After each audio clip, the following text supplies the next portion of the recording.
Halo Bung, kita ketemu lagi. Kali ini aku mau ngobrol-ngobrol sama Bung Ian, basis dari berbagai macam band, pokoknya tenan. Selain ini, Bung Ian dulu juga penghuni Alamanda, di Dengkote Alamanda. Alamanda itu studio musik yang kondang pada zamannya. Saiki wis ra ono. Ya. Ya Bung, kabarnya? Baik. Iya. Pi, ceritanya Pi. Mau dimulai dari mana? Dari ini. Ketika mengenal alat musik. Aku. Heeh.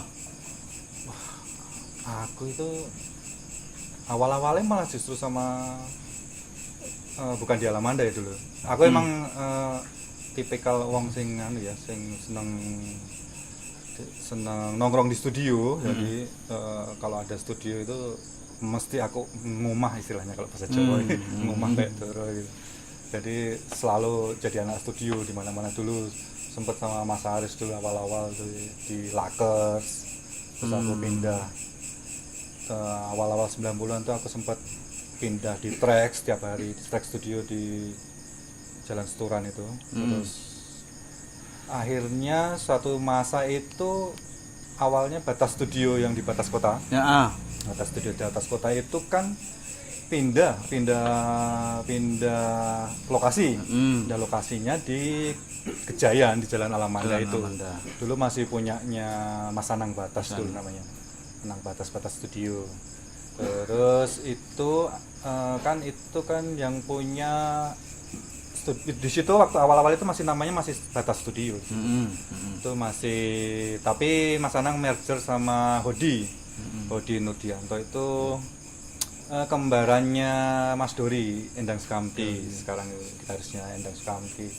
Terus suatu masa lagi itu akhirnya Mas Anang lebih aktif ke bisnis lain, jadi studionya ditinggalkan ke Mas Bodi sendiri. Akhirnya Batas Studio di situ berganti nama menjadi Alamanda.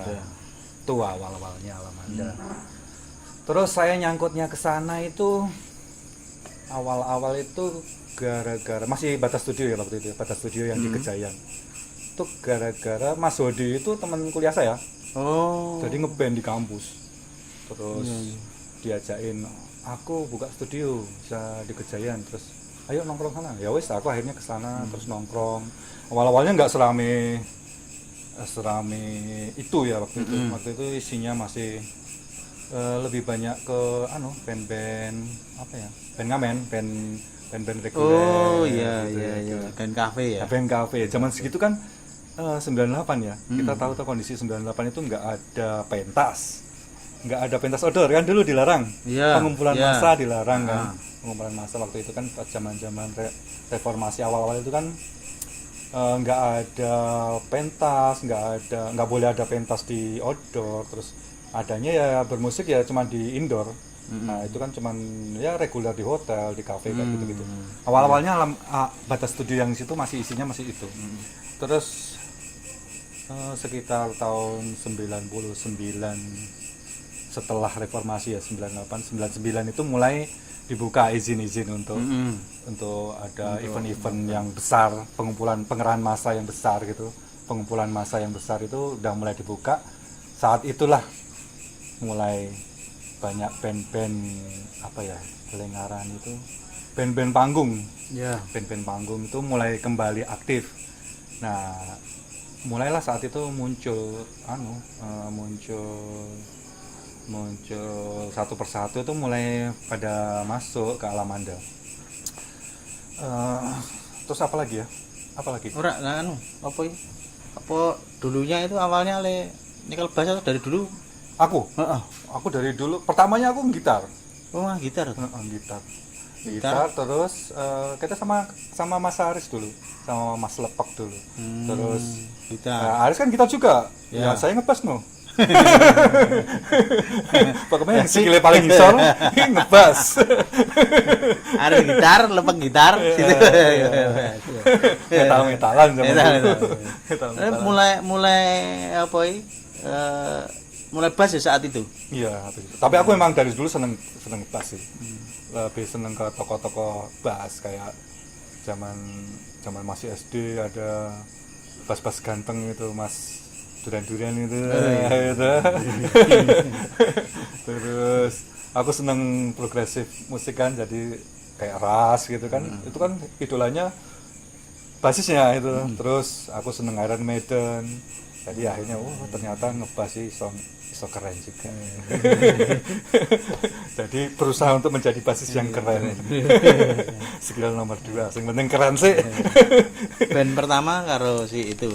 Band pertama aku dulu sama Uki itu salah satu musisi tua juga. Senior, Bro. Senior. Ojo tua. Zaman Majapahit. Walaupun tua. Itu Zaman temanku Majapahit SMA. udah tua itu. Temanku SMA. Terus ketemu Ardi Fahrenheit. Heeh. Terus ketemu Aris. Terus gabung di Lakers dulu, di Lakers Studio. Loh, sih tinggalnya dulu di Aku di Munjali tetap. Oh, teman Jali. Oh, saya Ini anak Lakers utara ya? yang dolan ke dolan kidul ya. Saya Calar dolan. Cahlar dolane karo cah kidul. Ini Lakers. Lakers dulu Di ngambilan. Lakers, ya. Ngambilan. Terus habis Lakers itu aku sempat bangun zaman-zaman Red Studio bangun itu sama Simen, aku ngeband sama Simen. Oh, Keyboardisnya iya, itu Brito itu. Iya. Keyboardisnya Sin, keyboardisnya sekarang keyboardisnya Padepokan itu Sin Tenremen dan Wah Etnika itu. Aku awal-awal itu ngeband sama Mas Yudi, Simen, Ishak, Caca De Brito, Berita, Kesterita. Terus habis itu saya ngeband sama Hodi Alamanda itu. Terus Wis wis duwe bass dhewe. wis bebas, aku dulu dimodali sama Simen dulu. Oh, Dipinjemin uang gila buat beli. Iki kan ciri-ciri cah utara iki duwe Dulu aku dipinjemin uang sama Simen. Beli bass pertama itu pakai pinjaman uangnya Mas Yudi. bass apa ini? Wah, sama mereknya bass lah entry level lah, Samik kayak Oh, gitu. Samik. Terus waktu itu terus apa ya? Terus setelah sama Ishak dan Yudi teman-teman De Brito itu terus aku lebih aktif di kampus dulu di UI. Kampus UI dulu aku sempat masuk ke Unisi Band itu kayak Lu SMA nih? SMA aku SMA 12 sama kalau itu nggak terlalu ya, kalau band SMA nggak terlalu nggak terlalu manggung, nggak terlalu manggung. Zaman setelah lulus SMA aku baru bener-bener sering band. Terus setelah itu terus aku lebih aktif ke band kampus. Unisi Band itu kayak gamma band lah. Ya. Unisi Band itu kayak gamma bandnya UII. Ya, kayak gitu, terus sering ikut festival kayak gitu-gitu. Terus setelah itu aku ketemu sama kakak, istilahnya kakak. Jadi kakak yang mengajak dan mengajarkan aku ngeband dulu, namanya Mas Harsa. Jadi Mas Harsa itu sebenarnya bandnya itu basisnya kakakku. Kakakku itu basisnya Mas Harsa. Udah namanya Nuance? Bukan. Bukan. Dulu dia dari zaman SMA. Oh. Zaman SMA 4 itu udah punya band, itu ngebandnya bareng sama kakakku. Terus pas kuliah, kakakku tuh udah males ngeband, udah males. Akhirnya aku gantiin. Jadi aku ngeband sama Harsa kayak gitu. Terus bikinlah Nuance itu. Nuance itu belum ada Alamanda ya, zaman-zaman itu masih Pertama kali tahun 94 9 itu zaman Yours itu kan. Zaman latihan? Latihannya dulu di Trax. Karena drummernya Tony kan dulu. Oh, iya. Edo sih awalnya Edo. Edo itu dulu drummer pertamanya Nuance, terus dia Pindah. kuliah ke Amerika kan, Amerika. PIT itu Percussion Institute itu, terus diganti sama Tony.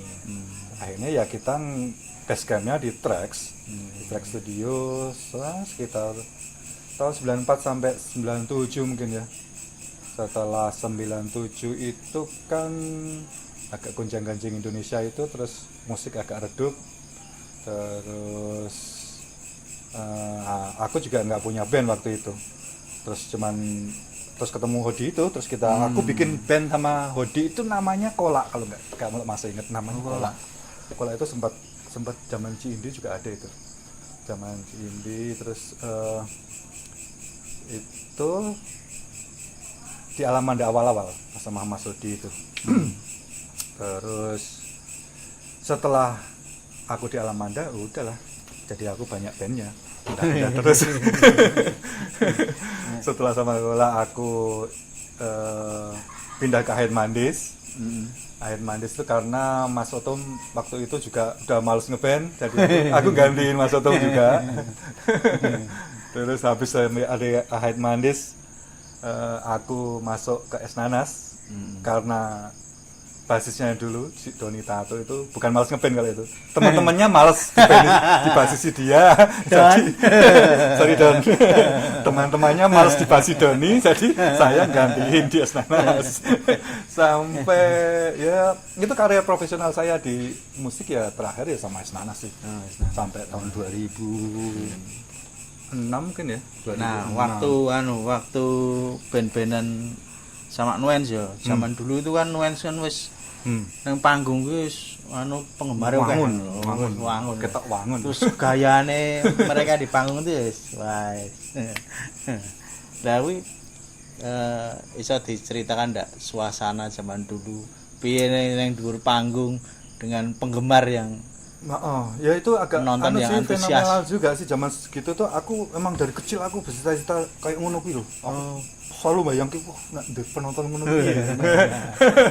Dan ternyata kejadian awal-awal itu ya sama Nuance mulai ya bagiku karirku naik dalam tanda kutip ya, karir kecilku naik di musik itu ya dari sama Nuance itu, karena emang Nuance itu kan ada anak-anaknya ini ya lebih memang paham banget gitu loh masalah produksi, jadi aku diajarin gitu loh. Kan anak kecil sendiri, jadi jaraknya 4 tahun 5 tahun lah sama mereka. Maksudnya aku anak kecil lah di Nuansa, anak kecil. Apa nek kan gini, nek pas manggung itu Nuansa kan apa gayanya bergerak ngono kan. Ya itu asik loh. Itu masalah ya, zaman dulu itu kan waktu itu masih MTV masih menyiarkan musik ya waktu itu. Itu pengaruh banget kan kita referensinya ke MTV ya zaman segitu ya. Zaman MTV masih parabola itu loh. Iya. Kita kan nonton toh. MTV nonton mewah loh. Iya. Zaman itu mewah. Ngelihatnya kan emang zaman itu kan bareng juga sama revolusinya Amerika kan. Dari Los Angeles pindah ke Seattle itu kan. Seattle Sound itu lah grunge, terus alternatif segala macam itu loh. Dari glam rock yang cah gondrong-gondrong, ayu-ayu itu diganti sama cah flanel-flanel letek-letek itu. Itu juga kita ngikutin tren itu. Terus di Bandung juga sudah mulai ramai kan waktu itu juga. Maksudnya Bandung juga udah kayak gitu. Terus di Jogja ya kita ngikutin tren aja sih. Zaman muda kita kan nggak punya pikiran macam-macam ya, cuman ngikutin tren, seneng, wah punya penonton seneng. Cuman di Nuance itu zaman dulu kan masih eranya cover juga, tapi iya masih tapi kan sempat bikin sendiri, bikin lagu, cuman ya kurang kalau pas lagu sendiri ya emang kurang gitu. Nek gaya ngebas iki wis nang isor lho. Wah, kudu. Gayane nang isor lagi ya. Itu maksake sebenarnya. Pokoknya nek difoto, jadi kalau mau ngukur strap itu ngocol dulu itu paling oh ini udah latihannya segitu terus. Jadi kalau latihan ya tetap berdiri, ya nggak bisa dong mosok latihan tetap semono. Tapi itu wis Nuance ya. Dari Nuance dari mulai. Ya gitulah ya, banyak merubah. Nuance ki beda sendiri gayanya. Di Yours itu beda sendiri ya. Ini cahlor banget loh. Tontonannya MTV ya. Sedangkan sini liane JTVRI gitu. Tadi nek anu we, nek cah kidul iki gitarane sik anteng. Ora Ya kayak sih sak- emang. Tapi emang itu di set kok. Emang kita sengaja ngeset. Emang ngeset. Jadi Jadi ada semacam ada skenario, koreografi. koreografi kecil-kecilan lah. Iya, Nah, iya, iya. Jadi kita ngeliatin sopo sih band sing ngetop ning Amerika. Wah, ngene iki maine. Oh, ya ngene iki. Kayak gitulah sebenarnya. Zaman dulu kan ya sesimpel itulah bermusik. Maksudnya ya simpel-simpel wae lah, mang ngikutin seneng ya bahagia di panggung wis entuk ada penonton yang seneng ya alhamdulillah. Terus ya alhamdulillah punya masa juga zaman segitu kayak gitu ya. Iya. Ya lokal hero lah. Iya. Kayak gitulah. Anu vokalis Nuan sih Zainal. Zainal. Awaknya gede. Pernah ada kejadian di mana sih? Di sospol. Dia diving tidak ditompo penonton. Rana nangkep bah, awaknya gede banget. Iya. Berakhir dengan jahitan di dagu karena kena aspal.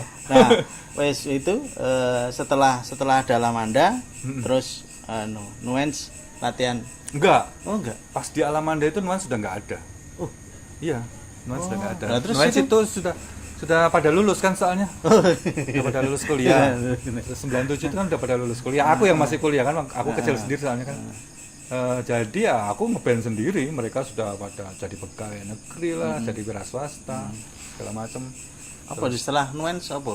Setelah Nuans tuh aku ya itu sama Ishak, terus sama Kola, sama Hodi, terus sama Aid Mandis, sama Esnanas. Nah, di antara Nuans karo Ahid Mandis itu apa sing ada nggak yang sampai se apa ya istilahnya nek anu semeriah Nggak ada, punya nggak ada. pengikut yang meriah enggak?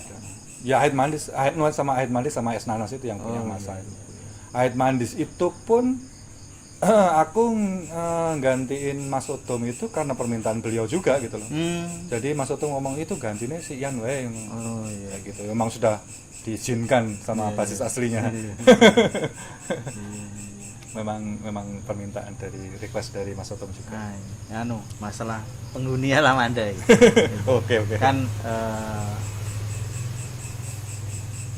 situ kan banyak ini tongkrongnya Alamanda. Nah, keluar masuknya cacah musik zaman dulu itu Anu.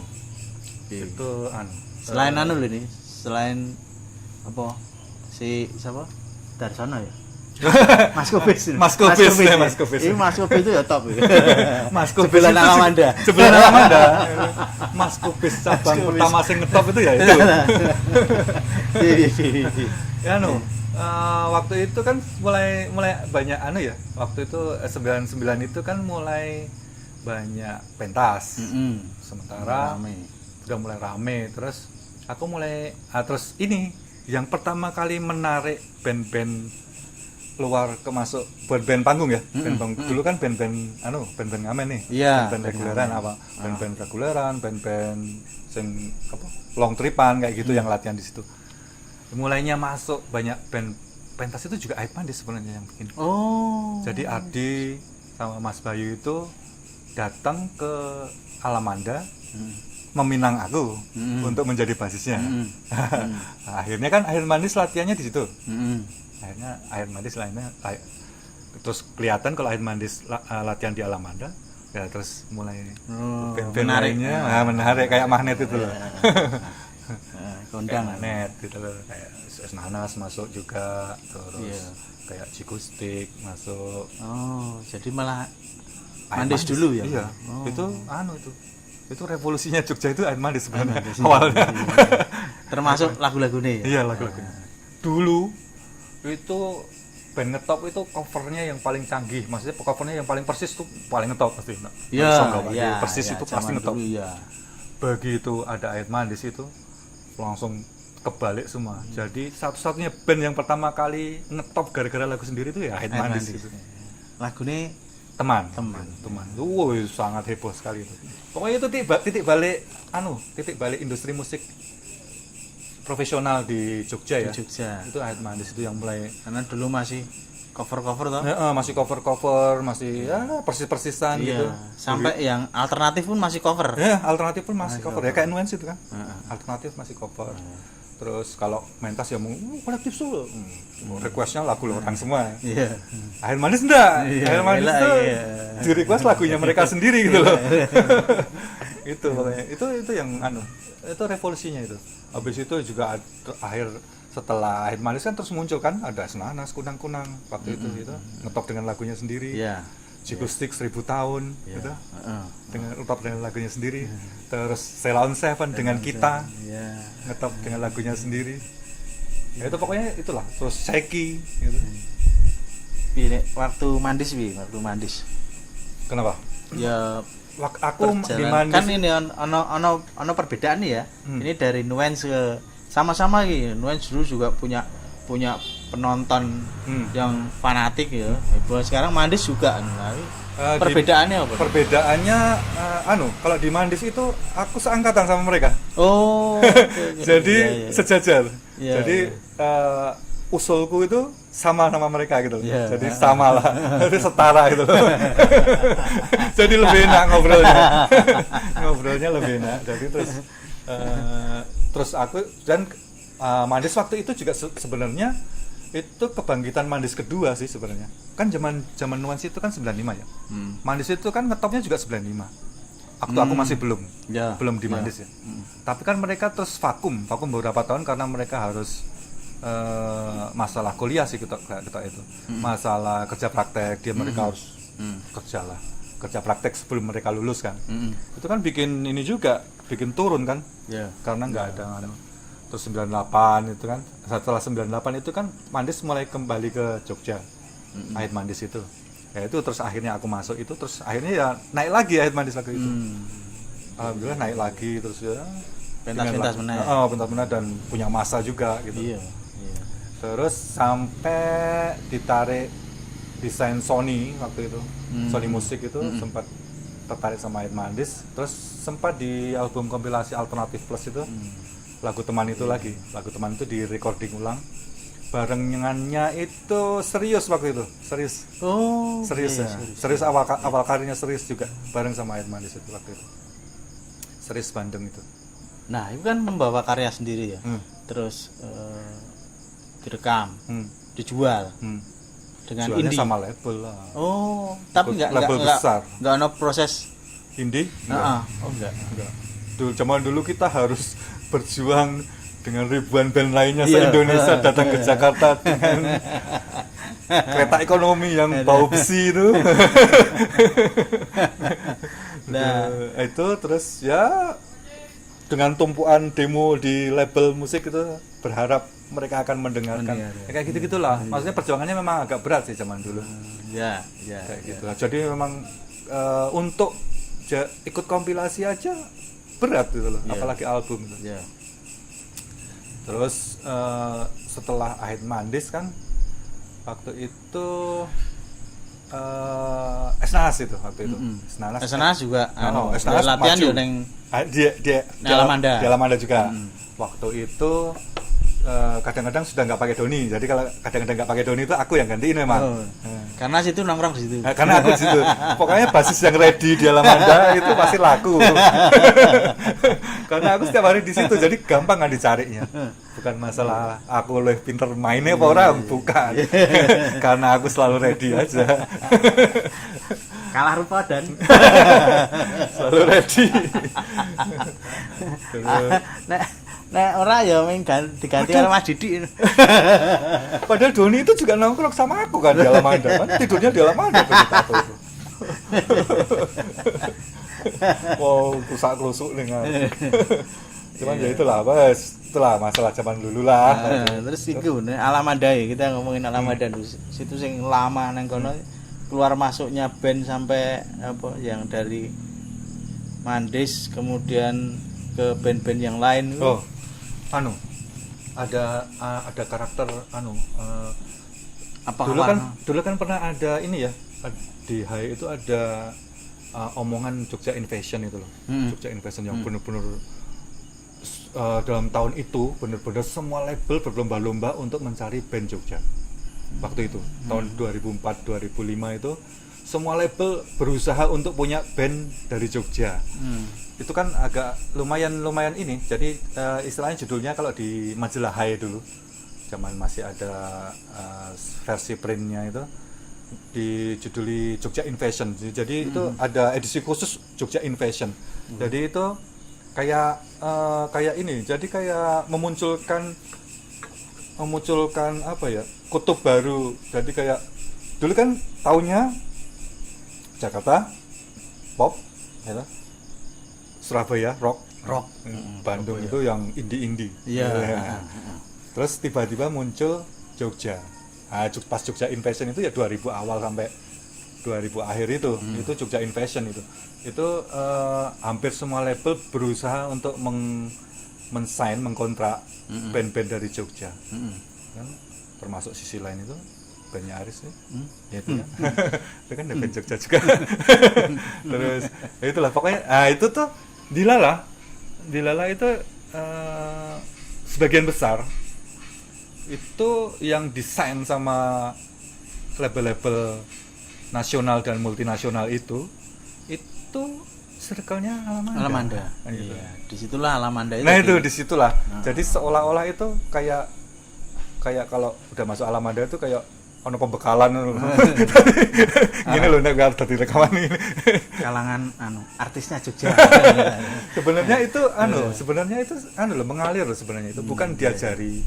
Kayak zaman dulu awal-awal itu kan Sela kan udah ngebum duluan ya. 2000 itu kan 2000 kan mereka ngebum. Terus sebagian Alamanda itu kan sebagian Sela ada yang nongkrong di Alamanda, yang bendino nongkrong di Alamanda itu Mas Eros gitu. Melu ngedan ning Alamanda gitu. Ketemu konsolnya sing padha. itu Tapi sudah lewat Eros itu lewat zamannya AP itu. udah lewat. Anggur putih plus ekstra jus. Itu Mas Eros itu nggak cuma Eros ya, jadi ada Pongki juga kan, ada Pongki ya. Itu Eros, Pongki segala macam itu sebenarnya nggak ada terus kita ngajarin enggak, cuman saling bendino nongkrong, kita bendino nongkrong ben-bengi ngobrol. Aku wingi ngene lho, tadi aku wingi pas ketemu Pak Yan, macam Pak Yan, terus ini jalurane ngene kan kita kan jadi kayak nerima ilmu-ilmu gitu loh dari mereka itu. Sharing secara otomatis aja sih sebenarnya. Ya sharing karena nggak sengaja aja, karena kita nongkrong bareng-bareng, terus akhirnya ya dilalah ya waktu itu ya hampir semua dapat label major ya sama segitu. Ya itu terus ya seolah-olah itu Alamanda itu jadi eksklusif. Iya. Padahal enggak. Karena mereka masuk ke Alamanda, terus akhirnya mereka dapat kayak mungkin dapat ilmu, atau mereka mengembangkan jurus-jurusnya masing-masing sama bandnya kan? Itu kan bisa juga kan, bukan karena Alamandanya gitu loh. Karena mereka ngobrol sama kita, terus tahu caranya, terus mereka bisa punya jurus sendiri untuk nembus ke label kan. The Rain juga kan? Iya. The Rain itu. The Rain itu dari awal ya? Dari awal. Namanya Noren dulu. Noren sebelum The Rain. Kan sempat di papan. Sempat. Terus si Endang Sukamti.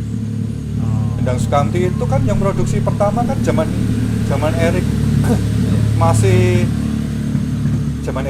tinggalnya di Alamanda. Zaman nomaden itu Erik, maksudnya kos di belakang itu loh. Di kamar belakang Alamanda itu loh. Itu kan yang produsernya kan Pongki waktu itu. Pertama kali. Album pertama itu produksinya Proton itu kan Pongki sama Tony itu. Jadi yang punya masternya album pertamanya Endang Sukamti itu Pongki. Jadi produser pertamanya Endang Sukamti itu Pongki. Yang kalau kita lihat kan agak maksudnya agak motornya lewat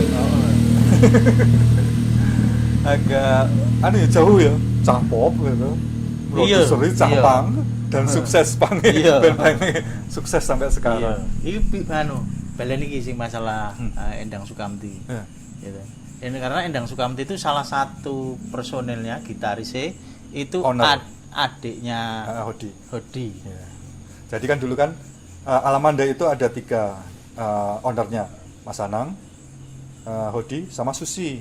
Ya, Susi Susi, cewek, ya. Susi PN itu. Ya. Terus Mas Anang keluar, yang ini jatahnya sahamnya ini dibeli sama si Dori, Dori Endang Sukamti. Ya. Gitu. Jadi tetap bertiga gitu Oh iya iya. waktu itu. Dan mereka di situ ya. Endang Sukamti itu Kan Endang Sukamti itu benar-benar yang Lahir. di situ. Ya bukan lahir di situ. Mereka sudah awalnya sudah ada gitu, sudah ada. Cuman godoknya di Godoknya Alamanda. iya. Berkembangnya di situ. Dulu kan si Eri kan masih di FK dulu ya. Masih jadi operator di FK kan, FK Studio. Ferry itu. Ferry. Iya. Studionya Ferry, FK. Ferry.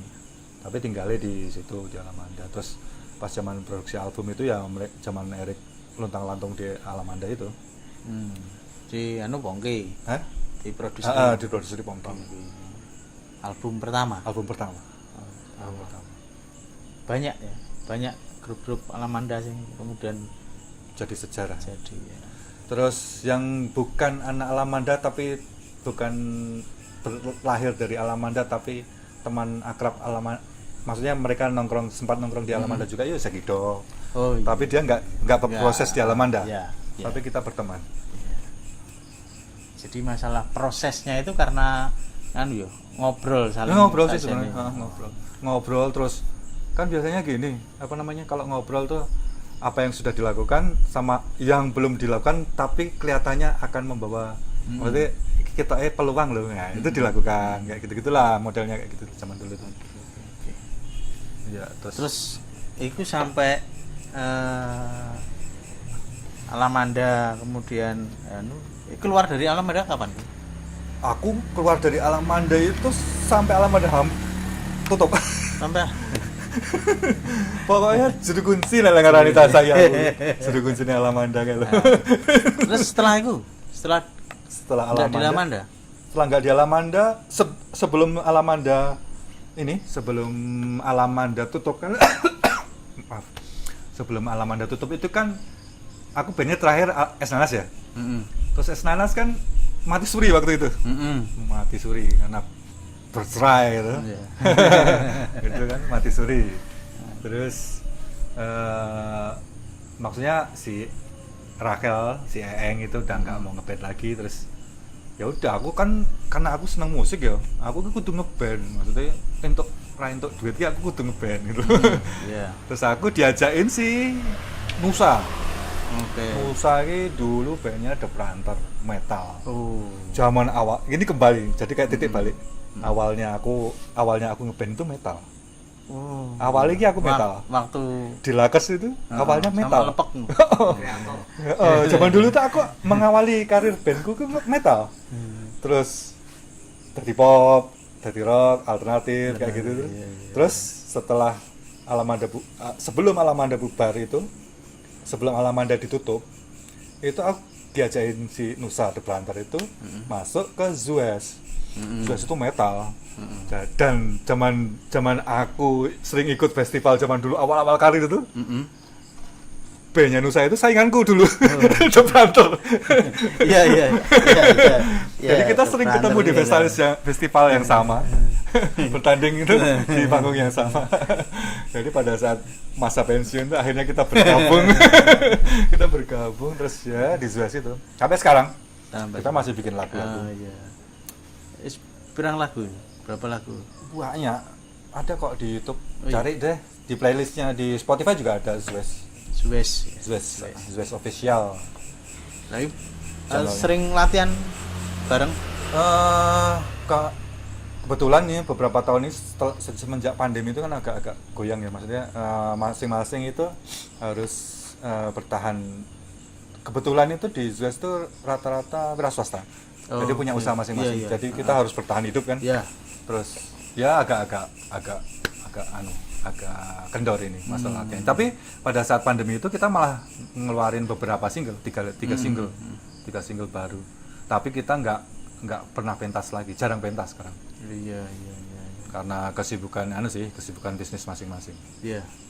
kayak gitu sih. Tapi sampai sekarang masih bermusik kan? Masih bermusik. Dan masih keras. Tidak kendor. Iya. Terus kegiatan selain musik?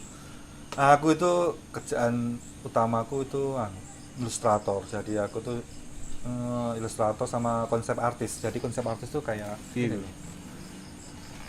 aku nanganin ilustrasi atau nanganin digital design buat perusahaan-perusahaan. Kebetulan aku ikut agensi luar ya, jadi aku kerjanya remote, jadi kantornya di Amerika. Jadi aku kerjanya di sini, jadi remote. Jadi sebenarnya kalau aku tuh buat ngeband bebas, karena aku nggak ngantor ya. agak beda sama teman-teman yang lain gitu loh. Jadi ya emang kelihatan lebih bebas itu lah aku. Soalnya karena kantorku ya cuma di iPad sama di MacBook tak wes. Dilepok ke tas itu sudah jadi kantor. Aku garap digital design, terus digital ilustrasi buat buku-buku, terus bikin animasi buat startup. Jadi kayak emoji, stiker kayak gitu. Kayak gitu-gitulah. Iya. Itu yang jadi uang. Nah, saiki pendapat Bung Ian nek tentang saiki sekarang ini kan sakjane dulu kan juga melakukan gitu masalah cover lagu. Iya. Gimana nek pendapatnya situ untuk fenomena artis cover yang ngetop di cover. Sebenarnya gini, sebenarnya nggak masalah sih ya, karena cover itu kan apa ya namanya, kerja seni itu kan sebenarnya kan nggak melulu harus meng-create sesuatu yang baru ya, maksudnya kayak istilahnya kayak penari itu kan pasti menarikan tarian yang sudah ada. Itu tarian tradisional itu kan menarikan, itu kan tetap seniman gitu. Cover sama aja sebenarnya, sebenarnya sama aja.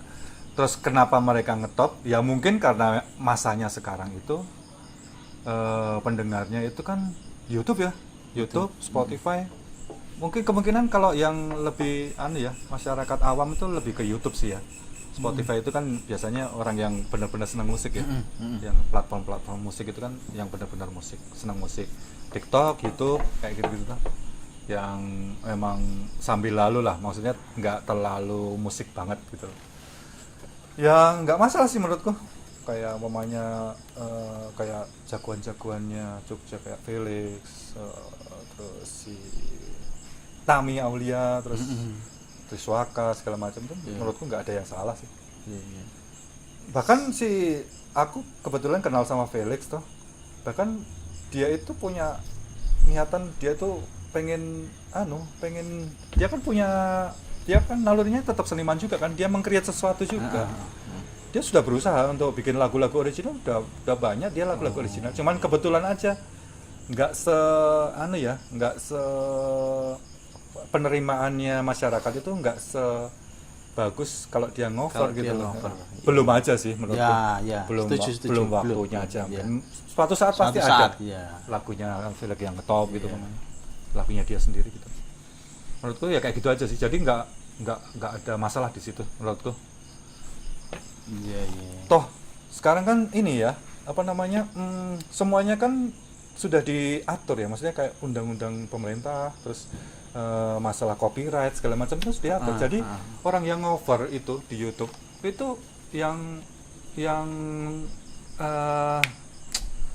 pencipta lagunya tetap dapat kok. Sudah ada potongannya sendiri. Jadi nggak masalah gitu. Nggak masalah.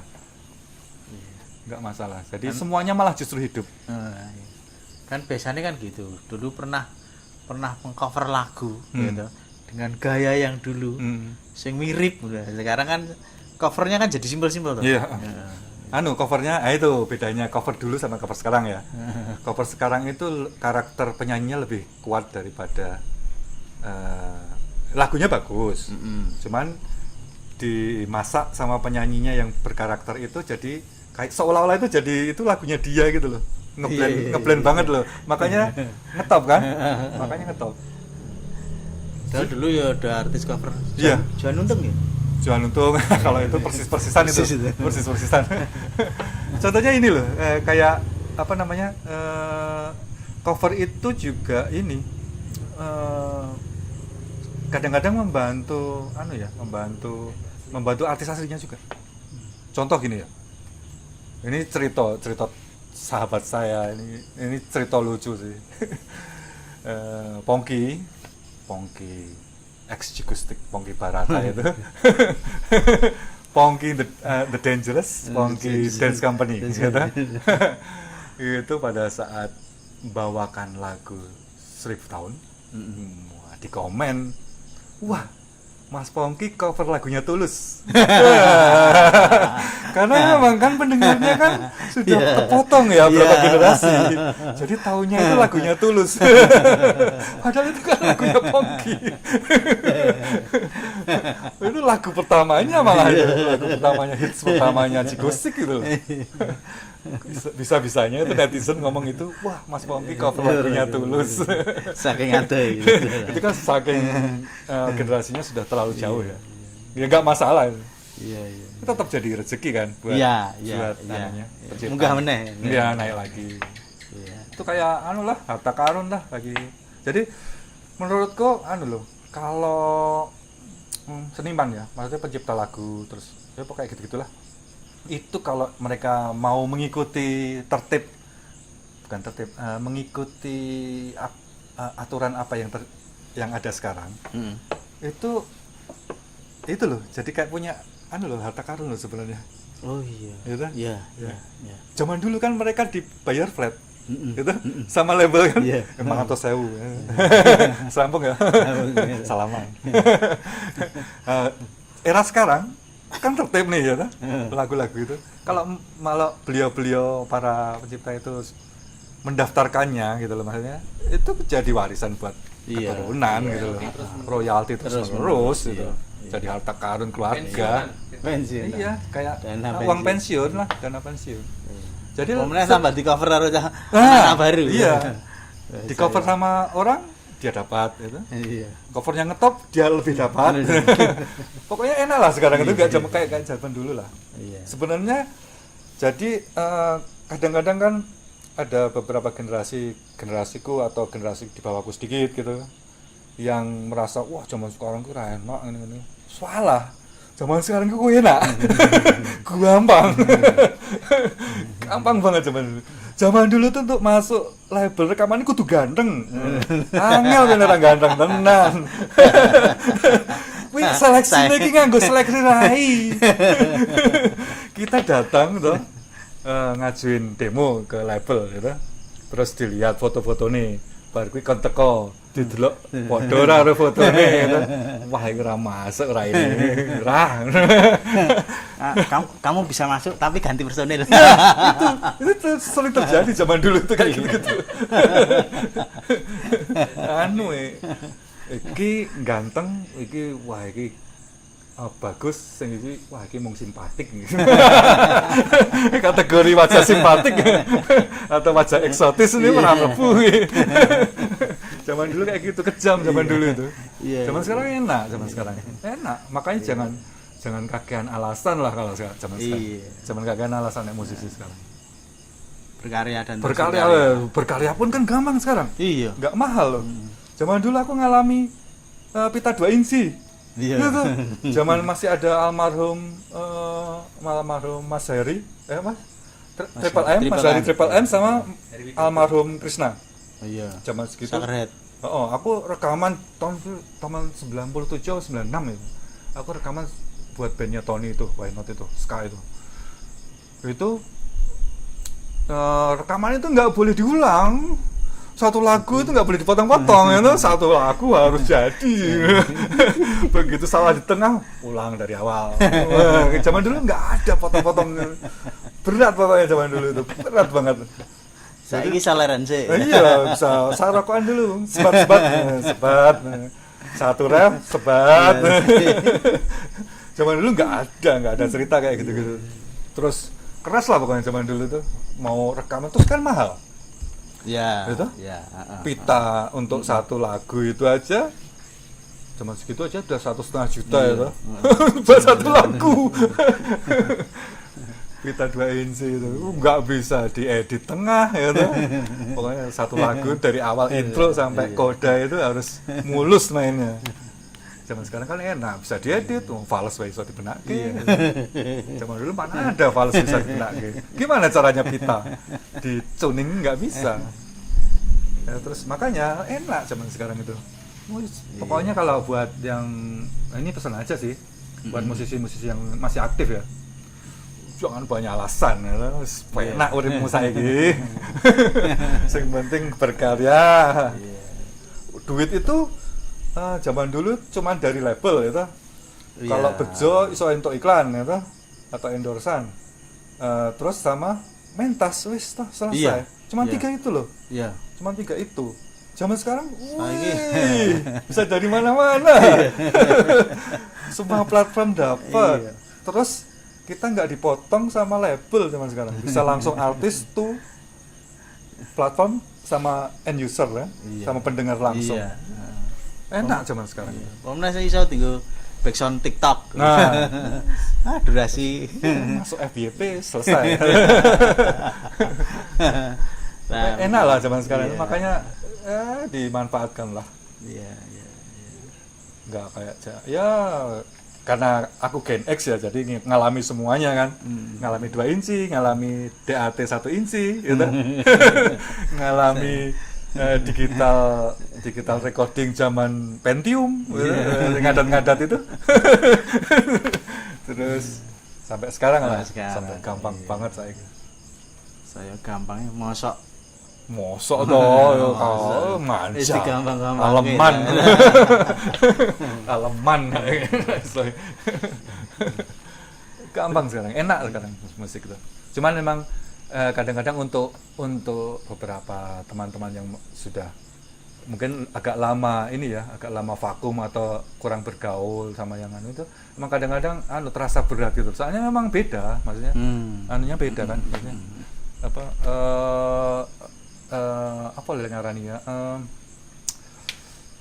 treatmentnya beda gitu lah sekarang. Treatmentnya tuh hampir semua harus di treatment kalau zaman sekarang, karena sumber ekonominya, maksudnya nilai ekonominya tuh bisa dari mana-mana juga soalnya. Jadi treatmentnya harus treatment zaman sekarang, nggak treatment zaman dulu. Kalian lah zaman semono band awal, pokoknya band itu. Ini cerita zaman dulu ya. Band kalau di sign sama album sama label itu kan sudah cita-cita banget ya. Gitu. Begitu di sign itu ngerti lah, dipermak kita. Golek ke klambi, di salon ke. Terus dibentuk karakternya itu, maksudnya gue bentukin gini. Dirembuk itu zaman dulu. Zaman sekarang dari kamar jeng ngetop. Bisa enak. Tambah gampang, kudune tambah gampang. Jadi terus sekarang itu nggak ada ini loh, yang nggak ada batasan umur.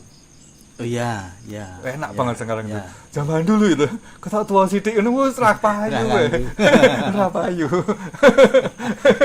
Kata tua sidik zaman dulu ya, sing di pertama itu kalau di seleksi itu umure piro? Wis rabi apa durung?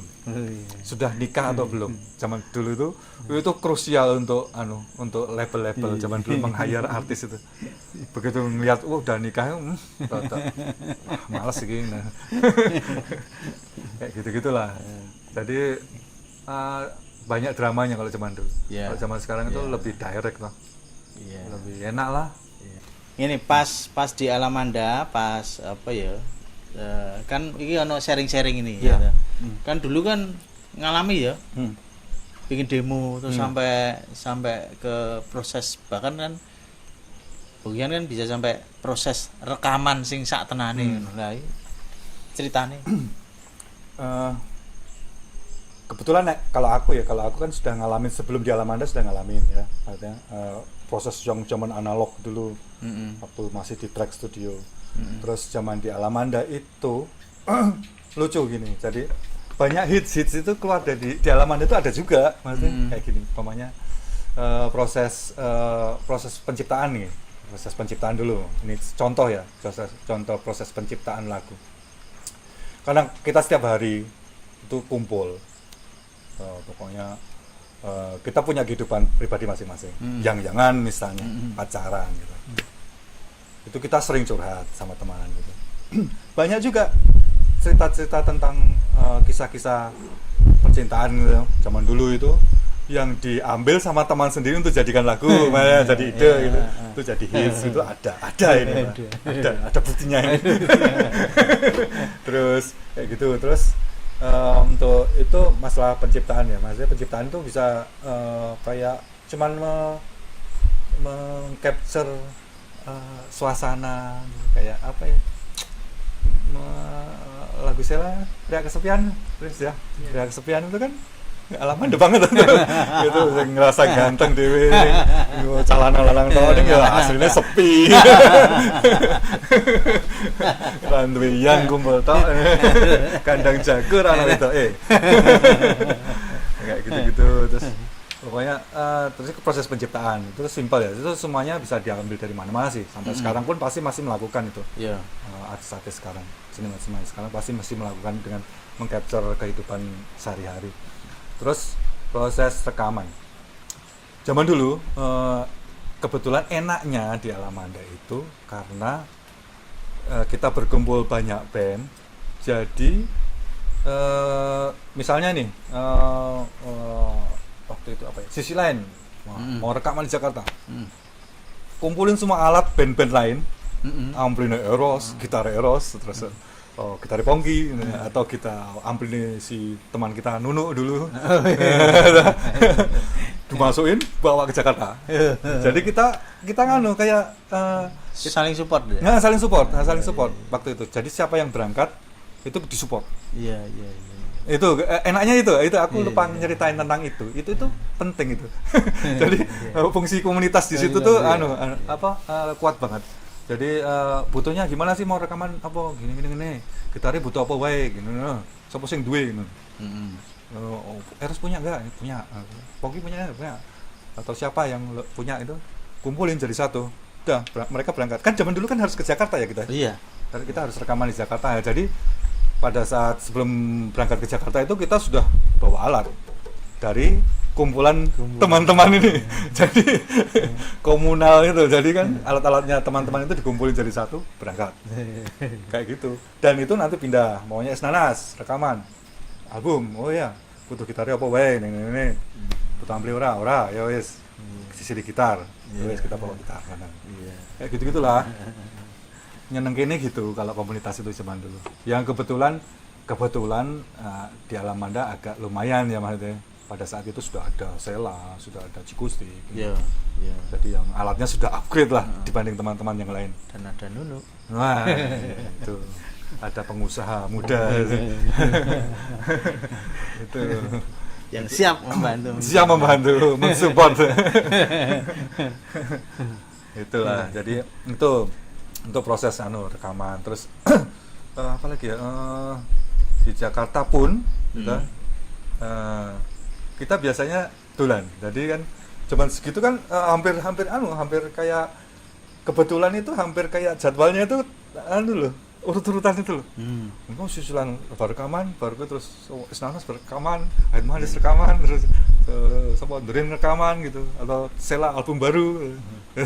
Jadi begitu kan kadang-kadang itu kita ngumpul di Jakarta gitu loh. Kita datengin teman-teman yang lagi rekaman kayak gitu-gitu loh. Jadi Jogja banget lah, Candisa nih Jakarta kan lah tadi. Zaman dulu kayak gitu, meriah gitu loh. Jadi kita datang Sheila album piro ya itu waktu itu album ketiga kalau nggak salah. Aku lagi di Blok M, mereka di Fatmawati di studio apa tuh Serenata ya. Album yang deket rumah sakit itulah. Wah, karena nggak tahu tuh aku. Wah, ini kan tinggal lurus aja tuh. Wah, batinku mau kayak Yojo ya ta. Jalan dari Blok M ke sana. Remuk-remuk. Lumayan. Nah, kayak gitu-gitulah, lucu-lucu. Zaman segitu kan aku juga ini. Kebetulan zaman itu aku kerja sama artis juga kan, sama Joshua waktu itu. Joshua Suherman waktu masih jadi artis cilik, penyanyi cilik. penyanyi cilik gitu kan, aku jadi band pengiringnya ya kayak gitu. Terus proses lainnya tuh kebetulan si Ica itu basisnya Jikustik itu dulu bikin ini studio rekaman di Alamanda. Oh iya, Gitu, sing ingat di tak? sebelah. Protos kulon. itu, Ah, Protos ah, yang ah. sebelah sana itu. Dulu studio narkoba itu. Jadi jadi studio recording. Narkoba itu cuma istilah loh, bukan narkoba beneran.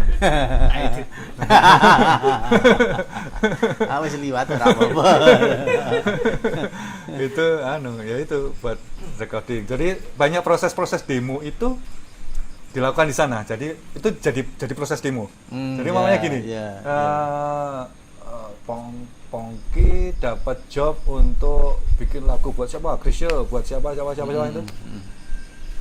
Proses di studio, cari-cari ide kan, biasanya kan ngerekam sendiri itu, terus bikin demonya sendiri, terus habis itu mereka kan tinggal keluar aja. Butuh basis sih. Ini sih bas. Nah, kayak gitu-gitulah zaman kayak kalau di Jakarta tuh di Musika gitu, atau di Palu gitu banyak. Kayak gitulah. Jadi enaknya begitu sih kalau di Alamanda dulu. Jadi prosesnya tuh enak gitu loh. Jadi karena ngumpul ya, terus ada Iya. fasilitas, terus ada channel juga. Terus setelah produksi, kebetulan lagi karena kita banyak band yang di Alamanda, jadi IO kalau mau bikin event pertama kali yang datengin Alamanda.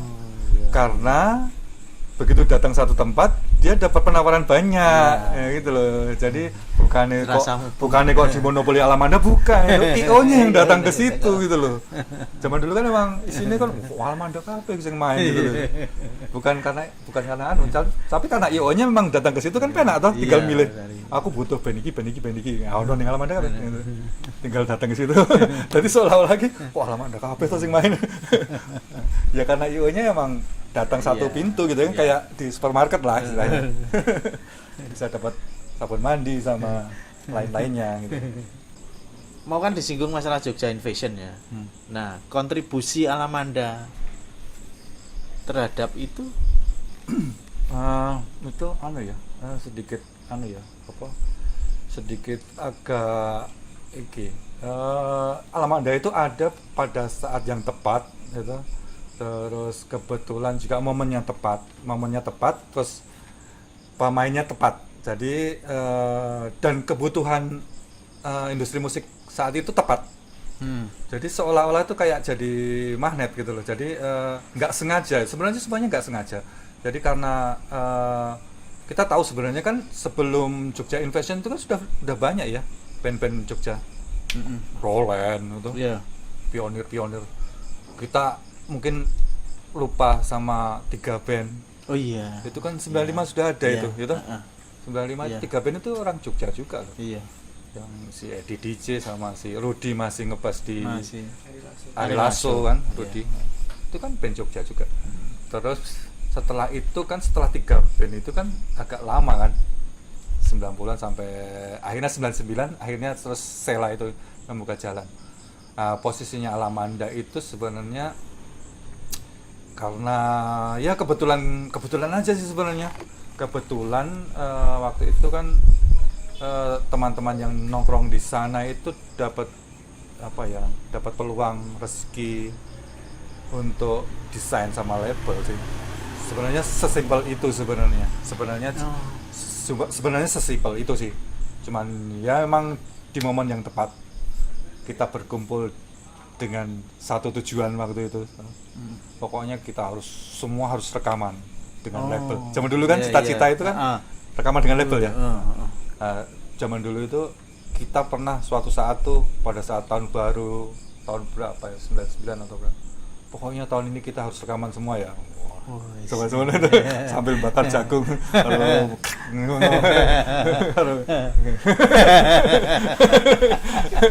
Pokoknya pernah itu terucap itu waktu itu. Pongki kalau nggak salah. Pokoknya tahun depan kita harus ya. Dilalah terus 2000 itu ya udah mulai kebuka semua. Buka jalan dari Sela sih. Dari Sela ngebum itu, begitu Sela ngebum, Jikustik dus ngebum juga. Apa itu wes kayak kayak serangannya itu Jogja Invasion itu benar-benar diserang sama Jogja itu loh. Terus labelnya juga kan, terus karena kesuksesan Sela kan akhirnya label-label yang lain juga butuh warna Jogja di Iya, katalog iya, musik mereka iya, gitu loh. iya. Yang kebetulan nongkrongnya bareng di Alamanda, ya wis cocok. Semesta merestui. Semesta merestui waktu itu sih, sesimpel itu. Jadi kalau ditanya kok bisa itu posisinya Alamanda jadi seperti itu, ya emang semesta mengharuskan Alamanda posisinya jadi seperti itu. Karena ya proses berkumpul Iya, proses berkumpul itu mungkin ya gini lah istilahnya, kalau energinya sama itu kan biasanya menguatkan ya, saling menguatkan. Kalau energi kreatifnya sama, kita kalau kumpul gali ya tadi gali gitu, kumpul malas ya tadi malas gitu. Kebetulan waktu itu kita kumpul dengan tujuan yang sama, ya wes akhirnya terus masing-masing band itu kayak menemukan jalan masing-masing gitu loh. Tanpa harus ada sesuatu yang dipaksakan atau mengada-ada, itu enggak. Semuanya normal, maksudnya semuanya natural, mengalir sesuai dengan apa yang dilakukan masing-masing band. Umpamanya ada satu band yang lebih kuat dia dari jalur pentas, panggung, besarnya di panggung, atau ada band yang lebih kuat dari jalur radio. Kan zaman dulu radio ya, radio itu loh, menentukan sekali zaman dulu. Radio itu kan juga airplay-nya tinggi itu kan, itu menentukan juga itu. Jadi ada yang besar dari radio, ada yang besar dari panggung ke panggung, kayak gitu-gitulah. Pokoknya semua natural sebenarnya. Cuman ya kebetulan aja posisinya Alamanda waktu itu memang tepat aja sih. Nggak ada yang dibuat-buat sebenarnya. Nggak sengaja aja. Ya sudah berkah aja lah. Berkah itu. Berkah kebersamaan. Berkah kebersamaan. Ini mengenai berkarya saat ini. Ya. Nah. Terakhir ya. Ini pesen sih, bukan pesan ya, tapi kayak saya pengen ngomongin aja sih sebenarnya. Buat semuanya, kalau bisa ya, semuanya itu karena sekarang itu informasi kan gampang ya, gampang dicari lah, di mana-mana bisa kita dapat informasi, kita bisa belajar dari mana-mana, terus sumbernya banyak, terus untuk berkarya maksudnya karena kemudahan teknologi kan sudah memudahkan ya zaman sekarang itu. Kalau bisa tuh semua musisi itu update lah, dengan maksudnya harus mengupdate diri kalau memang sadar bahwa kurang, mengupdate diri untuk apa istilahnya ya, bisa relevan untuk zaman ini gitu loh. Zaman kayak gini sebenarnya kan soalnya sudah mudah sekarang, semuanya mudah gitu loh. Semuanya mudah dan semuanya itu bisa menjadi nilai ekonomi juga. Kalau pengen jadi nilai ekonomi ya, jadi kan kadang-kadang ada musisi juga yang cuman dia pengen bermusik gitu loh, tapi kan nggak ada salahnya juga dapat nilai ekonomi dari itu ya. Kalau bisa mengikuti, harus ngikuti. Kalau bisa pelajari juga masalah copyright. Copyright itu penting, gampang kok, simple itu. Bahkan kan kemarin ada rame-rame tokoh musisi besar yang berantem gara-gara copyright. Salah satunya ternyata tidak terlalu paham itu. Kita pinter yang terlalu paham. Terus pokoknya di-update lah, maksudnya update aja. Terus masalah teknologi produksi. Jadi teknologi produksi kan lebih gampang nih. Semakin dipermudah. Itu ikutin aja, maksudnya update aja, selalu di-update. Maksudnya kan ilmu itu kan kita kan nggak